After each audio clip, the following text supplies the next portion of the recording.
దాంతో స్టార్ట్ అయింది.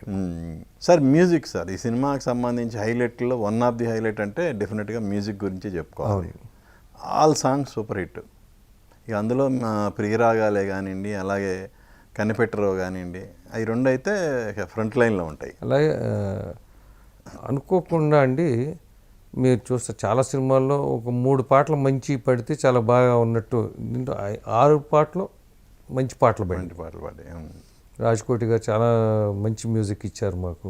అది కూడా చాలా మట్టుకు ఈవి గారే వాళ్ళతోటి మాట్లాడి సంప్రదించి నాకు ఇట్లా కావాలి అని చెప్పటం అన్నీ అట్లా కలిసి వచ్చినాయండి.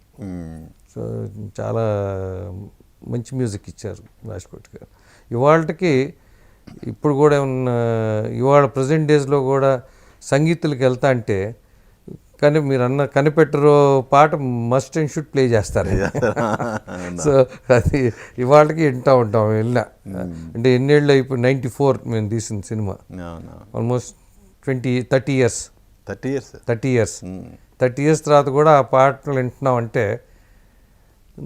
ఎంతో కొంత వాటికి ఉన్న ప్రాధాన్యత మనకి అర్థమవుతుంది. సార్ పర్టికులర్గా ఈ కన్నెపెట్టరు సాంగ్లో 3 హీరోయిన్లు పెట్టారు కదా, అది ఏంటి సార్? ఆడియన్స్ ఐ క్యాచింగ్ కోసమా లేదంటే దానికి జస్ట్ సాంగ్ దీనికోసం తప్పితే వేరే ఇదేం లేదండి. 3 హీరోయిన్లు అప్పుడులో జస్ట్ పాపులర్ అవుతున్నా ఇంద్రజ గారు అందరూ